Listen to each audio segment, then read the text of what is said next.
our testing so far? Really good. Really fun. Cool. Nice.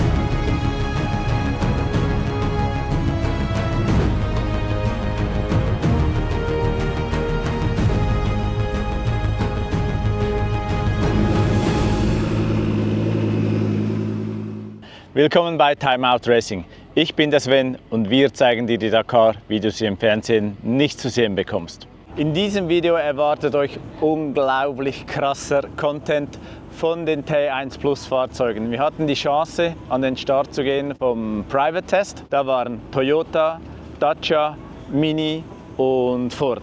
Der Sound, ich kann es euch sagen, unglaublich, Gänsehaut pur. Und wir feiern das so extrem, dass wir ein extra Video produzieren und zusätzlich zum täglichen Video auch noch auf YouTube publizieren.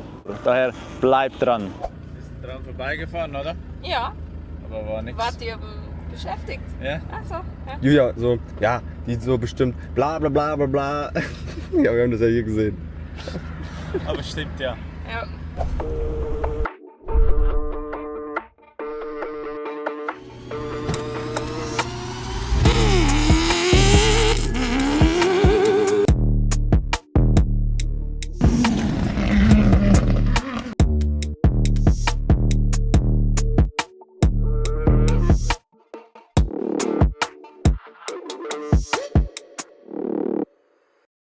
Man muss wissen, wo man sein muss, weil von der Straße man sieht nichts. Und hier steht Dacia, hier ist Ford und hier können Sie die Fahrzeuge, Setup, alles nochmals testen. Und ja, werden jetzt dann zu Fuß ein bisschen in die Strecke gehen, dass wir euch ein paar Impressionen zeigen können.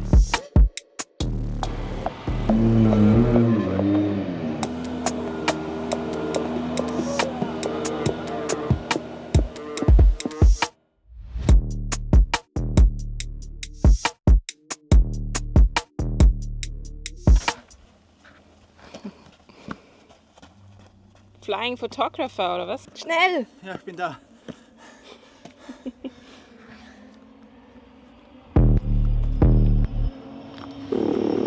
Dacia.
I think I'm just looking forward to stage one the most.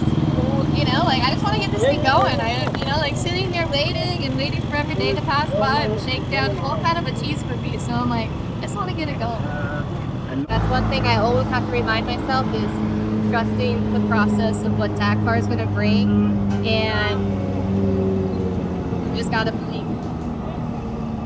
And cut.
Grundsätzlich, man kann nicht einfach ins Dakar Camp kommen als Gast, sondern wir müssen das jedes Mal anmelden. Also jeder Gast wird angefragt und dann auch bestätigt oder nicht. Und wir haben am Rest Day, das ist der 10. Januar, haben wir mehrere Gäste. Und da kann ich jetzt schon die Bracelets, die Armbänder holen. Und keine Ahnung, was die für eine Farbe haben, wie das funktioniert, ist das erste Mal für mich. Komm mit. Hello. Hello. How are you? Is it here the right place to get the guest bracelets? Yes. Very nice. You are in the right place. Do you see all our guests were related? Yes, I will. Okay, so it should be one more. I can check. Green is for permanent. Ah, okay. And blue for It's daily. day pass. Okay. Day pass. So day it's until 5-6 days. Ah, okay. But now we have not enough green. Maybe some people have blue. Ah, okay. It doesn't matter because Yeah, it's online. Yeah.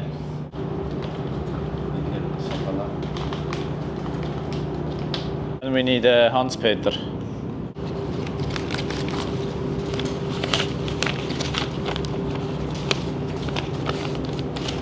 Und so ein Eintritt kostet 53 € pro Tag. Und was kriegt man dafür? Man darf aufs Original Dakar Klo, vielleicht sauber gereinigt, und man kriegt Essen im Catering-Zelt, das ist auch dabei. Und natürlich das Erlebnis vom Biwak. Thank you. Bye. Thank you. Das heißt, wenn die Gäste kommen, die kommen ja mit privaten Autos, Mietautos. Wir treffen die hier und wir kommen dann aus dem Camp, geben ihnen diese Bracelets und nehmen sie dann zu uns ins Camp. Also die können nicht einfach reinkommen, sondern wir müssen sie abholen.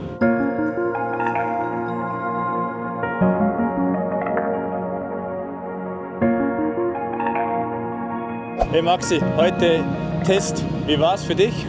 Ja gut, hat Spaß gemacht, funktioniert alles, darum ging's. Ich will jetzt da nicht mordsmäßig Kilometer runterreißen, einfach nur schauen, ob am Motorrad alles klar ist, ob es soweit funktioniert. Wie viele Runden bist du gefahren? Eine. Eine? Eine. Okay. Ja, mal schauen, je nachdem wie viel Zeit ich habe, gehe ich vielleicht morgen noch mal eine Runde fahren. aber- Ja. Also nochmals Teststrecke fahren? Genau. Okay, cool. Gut. Bike, alles in Ordnung? Soweit, so Gut. gut. Du hast gestern noch mal überzogen, he, da frisch? Ja, jetzt sieht's hübsch aus. Ja. Oi. Ich habe nur höher gemacht im Vergleich zu Original, weil ich halt zu groß bin. Und der Bezug, wo ich drauf hatte, der war nicht ganz optimal. Ja. Aber jetzt ist gut. Gut. Einen wunden Arsch gibt's so oder so. Also kommst nicht drum rum. Was hast du alles dabei? Das ist tatsächlich ein bisschen fies, weil du darfst sehr, sehr viel mitnehmen hierher. Ja. Aber zum hier dann auskommen, kriegt man tatsächlich nur diese Kiste und eine Klamottentasche. Und jetzt heißt es halt ein bisschen Optimieren, haushalten, oder? wo was hin und wie viel. Und Cool. wir kriegen dann am Ruhetag alles wieder und dann können wir quasi auffüllen. Ah, okay. Ja. Sonst sieht es jetzt gerade ein bisschen wild und verstreut aus. Magst du kurz erklären, was man da alles drin sieht? So ein bisschen. Also hier habe ich 3 Kisten mit Ersatzteile, alles mögliche, Schrauben, Dichtungen, Hebel, Bremsbeläge, was man halt so brauchen kann, Gabeldichtsatz. Dann habe ich einen frischen Kettensatz dabei für einen Ruhetag, tausche ich den Kettensatz. Dann habe ich einen Spiegel dabei, wenn jemand so schlecht unter das Motorrad kommt, zum unten reinschauen. Habe ich gedacht, den kann ich mir vielleicht auf den Boden legen. Dann habe ich einen Haufen Luftfilter, 15 an der Zahl, schön kompakt zusammengepackt. Beziehungsweise nochmal 2 Luftfilter extra klein eingepackt für die Marathon-Stage. Wenn wir da abends auch unsere Kiste nicht kriegen. Das heißt, dann muss ich das irgendwo unter der Sitzbank verstauen, dass ich abends Luftfilter tauschen kann. Jetzt habe ich mal ein bisschen aufgeräumt, dass man auch was sieht. Da unten habe ich noch verschiedenste Schrauben dabei, alles Mögliche. Dann hier ganz wichtig, Ersatzpatronen für ein Airbag, die wir dann austauschen können, ist auch Vorschrift. Ölfilter habe ich dabei. Dann habe ich hier noch Ohrenstöpsel, ganz wichtig. Ersatzbatterie, ein paar Einweghandschuhe, Ersatzgriffgummis und so weiter. Ein Messschieber für alle Fälle, eine kleine Ratschenkiste, Klebeband auch ganz wichtig, 2-mal Stirnlampe, überlebenswichtig sogar. Kann ich euch mal meine Werkzeugrolle zeigen. Da habe ich alles mögliche an Werkzeug drin, was ich so brauchen könnte, sollte. Also das Allernötigste. Gröbere Werkzeuge kriegen wir sonst auch vom Veranstalter gestellt. Also es ist einiges da, aber besser war es dabei. Okay. Was tauscht ihr jeden Tag? Jeden Tag kommt frisch der Luftfilter. So ein paar grobe Sachen, wo man am Bike checkt. Ich habe ja auch so eine schöne Checkliste erstellt. Und mir markiert, was ich wann zu tun habe. Jeden zweiten Tag ist geplant den Ölwechsel. Reifen ungefähr jeden zweiten, dritten Tag, je nachdem. Wir haben insgesamt nur 6 Satz Reifen zur Verfügung. Also da muss man ein bisschen planen, haushalten. Aber der Plan steht schon, wann welchen Reifen. So. Servus! Gut am besten. Hallo. Grüß dich. Hallo, Markus. Ich habe gehört, du kommst vorbei, hat Uwe gesagt. Aber Ja, ich habe aber gestern keine Zeit gehabt. ja, einen Schwächeabfall gehabt. Echt? Ja, ich war viel im Bett, also keine Ahnung. Und jetzt war ich bei euch, aber da habe ich gerade keinen gekannt. Geht's dir gut? Passt soweit. Gut. Hast gute Farbe. Super. Ciao. Nice. How are you? All good. Are you ready? Yes, are you? I follow you. I enjoy. You ready? I enjoy your flying. Yeah, continue, but be careful, please. Huh? You too? Nice to see you. Ciao. Danke, ciao. Was? Aber am Schluss kommt ein Danke, ciao, nicht ein Ciao. Weil sie ist CEO auf Danke, ciao. Ah ja, hey, genau, wir müssen dich gleich schnell missbrauchen. Okay. Also wenn du Lust hast, Ja. gut. Also muss ich einfach irgendeine Zahl nennen. Also ich bin der Tobias Ebster, ich fahre fürs Hero Motorsports Team. Wir sind hier jetzt bei der Rallye Dakar und die heutige Zahl ist 96. Danke, ciao. Als ich die Scheinwerfer gesehen habe, wollte ich die kopieren. Aber es hat irgendwie nicht geklappt. Aber das wäre eigentlich mein Ziel gewesen. Und ihr habt es jetzt gesehen, ich habe so lange Leuchtröhren. Funktioniert auch sehr gut. Aber das war die Idee. Ah, da haben sich noch Upgrades gemacht von oben. Ich glaube, das war letztes Jahr nicht.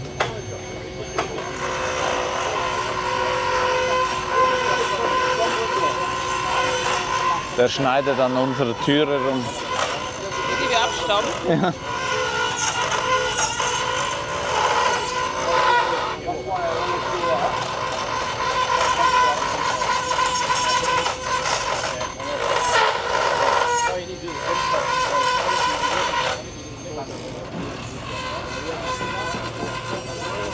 Wir haben gestern Kommentare bekommen, aber auch WhatsApp-Meldungen, dass der Ton bei Dacia nicht optimal war. Also man hat es nicht gut verstanden, die Musik war zu laut. Das hat Gründe, denn es lief Musik und wenn Musik läuft, bekommen wir von YouTube einen Copyright-Strike und das wollten wir vermeiden. Daher hat Julia Musik übergelagert über die andere Musik und es war eine Herkulesaufgabe, vielleicht war es nicht perfekt, aber damit ihr wisst, warum das so war. Generell ist, wir haben unglaublich wenig Zeit zu produzieren und daher wird es Fehler, oder gab es Fehler und wird es Fehler geben. Das ist einfach so, die Möglichkeiten, die wir haben. Aber ich hoffe, ihr verzeiht uns. Wir haben auch selber gemerkt, dass wir in den Videos, in den Gesprächen von GNAV sprechen. Der GNAV, das ist unser Service-LKW. Das ist die Marke, der Hersteller von diesem LKW. Daher, wenn ihr GNAV hört, das ist der Service-LKW. Für uns ist es einfach der gebräuchliche Name, den wir aussprechen. Also wir werden vermutlich nicht vom Service-LKW sprechen. Aber, das habt ihr auch geschrieben, ihr möchtet den mal von innen sehen. Und na klar, den zeigen wir euch. Komm hoch, wir gehen rein. Also hier im Eingangsbereich haben wir den Werkzeugkasten ausgestattet von HZ mit dem besten Werkzeug, das wir kennen. Schön aufgeräumt und beschriftet. Wir haben auch noch unten bei den Autos Werkzeug. Da geht es einfach darum, dass man noch zusätzliches Werkzeug hat, dass man nicht nur einen Schraubenzieher hat in der Größe. Und hier mit der Werkbank kann man auch was arbeiten, ist sehr handlich. Hier Notfallapotheke, Material. Unter dem Werkzeugbank hat es Schrauben. Hier ganz wichtig, Kühlbox, Getränke, kalte Getränke. Das werden wir oben im Norden weniger brauchen, aber hier in Jambu ist es sehr warm und da genießen wir doch, wenn es mal ein kühles Getränk gibt. Dann Kaffee. Es gibt lange Nächte und es geht nicht nur Holy Energy. Irgendwann braucht es mal noch einen Kaffee oder die einen mögen einfach einen Kaffee, wie ich zum Beispiel. Da gibt es Kaffee. Dann, das habt ihr in den anderen Videos schon gesehen, Kisten haben wir auch noch ein bisschen optimiert, dass wir es besser finden, noch ein bisschen umsortiert.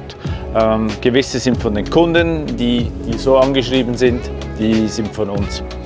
Das ist jetzt das Nachtsetup. Der Matze schläft hier, der Rudi schläft hier und ich schlafe da quer. Das hat sich sehr bewährt. Der Vorteil vom Schlafen im LKW ist, es ist warm, es ist trocken und es ist vor allem ruhig. Also wenn wir die Türen schließen, dann ist hier wirklich angenehm ruhig und auch mit der Körperwärme von 3 Personen, also da reicht es, da brauchen wir keine Heizung, auch im Norden oben nicht. Hier dieser Bereich ist, ja, haben wir jetzt genutzt für Taschen, aber da kommt ja nachher das Material wieder rein, welches aktuell draußen steht. Hier noch eine schöne Lösung. Diese Kisten sind ja jetzt, die würden ja rausfallen. Daher hat es diese Transportsicherungen. Und wo stellt man die hin? Die sind unglaublich schwer. Also das ganze Regal ist unglaublich schwer, aber auch stabil. Und hier hat es eine Halterung, um diese Transportsicherung dann auch sicher zu lagern, dass sie nicht immer umfallen oder rumliegen. Dann im vorderen Bereich geht es weiter mit Kisten. Der Vorteil ist, dass 2 hintereinander sind. Man kann auch große Kisten verstauen, die dann eigentlich doppelt so groß sind wie diese Standard Euroboxen. Was machen wir mit dem Strom? Strom haben wir auf dem Dach, Solar. Das ist hier die EcoFlow, wo mit Solar betrieben wird. Das reicht aktuell mit unserer Größe aber nicht aus, weil wir einfach zu viel Strom brauchen. Das heißt, wenn wir mehr Strom brauchen, aktivieren wir das Stromaggregat. Wir haben 2 dabei. Ein kleines, das macht 2000 Watt und ein großes, das macht 7800. Haben wir jetzt bis jetzt noch nicht gebraucht, aber wenn wir schweißen müssen oder viel Druckluft brauchen, dann müssen wir das große Aggregat aktivieren. Die ASO stellt nichts zur Verfügung, also wir müssen selber für Strom, Wasser und so weiter schauen. Wir haben einfach den Platz und den Rest muss jedes Team für sich selber organisieren. Unser LKW hat einen entscheidenden Vorteil, ist aber zeitgleich auch ein Nachteil und das ist die Hebebühne. Aber nehmen wir zuerst den Vorteil, man muss nicht alles hochheben. Wir haben unglaublich schwere Kisten, unglaublich schwere Paletten und hier können wir einfach mit der Hebebühne die hoch und runter fahren. Der Nachteil ist, viele Teams haben hinten am Heck die Reservereifen von LKW und diese Möglichkeit haben wir nicht. Das heißt, die sind bei uns auf dem Dach. Unseren LKW-Reifen aufs Dach zu kriegen, ist eine Monsteraufgabe und wir können es zu Hause nicht machen wegen der Höhe. Ist begrenzt auf 4 Meter in Europa und hier in Saudi-Arabien hat es ein bisschen mehr Kapazität oder ein bisschen mehr Flexibilität, da ist das kein Problem. Das heißt, wir müssen jeweils in Saudi-Arabien 2 der schweren LKW-Reifen von Hand aufs Dach hinauf ziehen. Das ist unsere kleine Minibar. Zum Händewaschen, Zähneputzen, eine kleine Möglichkeit. Hier ist das kleine Aggregat jeweils verstaut, wenn wir fahren und sonst ist es einfach leer. Vielleicht noch ein bisschen zur Geschichte von diesem LKW. Also dieser LKW war Fast Assistant LKW in der Dakar bei der FIA. Also der war für Kunden tätig und hat Fast Assistant, das heißt auf der Rennstrecke Ersatzteile gebracht, Werkzeug gebracht und Mechaniker gebracht. Der wäre theoretisch auch wirklich voll einsatzfähig für in die Dünen. Jetzt sind wir hier in der Führerkabine vom Chinaf. Schalensitze, 4-Punkt-Gurte, 3 Sitze. Wir nutzen das auch teilweise mit 3 Personen. Dieser Sitz ist sehr angenehm, vor allem zum Schlafen. Der ist so ein bisschen nach hinten geneigt. Das heißt, man kann hier wirklich wunderbar schlafen. Hier hätte es noch eine Kühlbox, haben wir noch nie verwendet, und ein Regal. Ist eher ein bisschen chaotisch. Sonst der LKW ist handgeschaltet, also keine Automatik.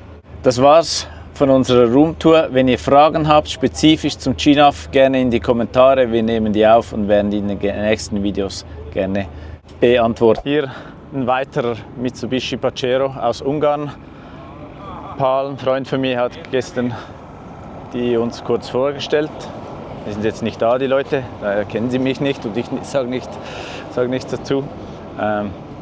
Schönes Auto, gefällt mir.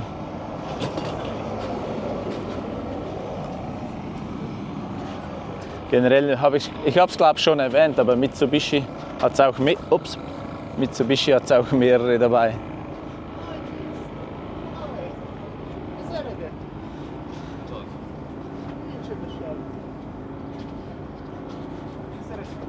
Und was man in der Classic auch sieht, also es gibt unglaublich verschiedene Levels an Ausrüstung. Man sieht es hier, wir sind mit einem Van gekommen, absolut überschaubar. So sind wir auch das erste Mal gekommen, 2022. Aber da gibt es auch Teams, die fahren Classic, aber die haben riesen LKWs. Das haben wir auch in den Videos letztes Jahr gesehen. Das ist eine Riesenspanne von ganz wenig Budget bis vermutlich ein sehr, sehr großes. Wir kommen zum Ende vom heutigen Video. Ich hoffe, es hat euch gefallen. Wenn ja, liked bitte das Video, abonniert unseren Kanal und Fragen gerne in die Kommentare. Zu den Kommentaren. Ich bin nicht dazu gekommen, sie zu beantworten. Ich werde mich morgen wieder daran setzen, aber bitte schreibt so viel ihr könnt. Das hilft uns und es motiviert uns, denn das, was ihr schreibt, ist einfach unglaublich. Vielen, vielen Dank für euren Support. Danke, ciao.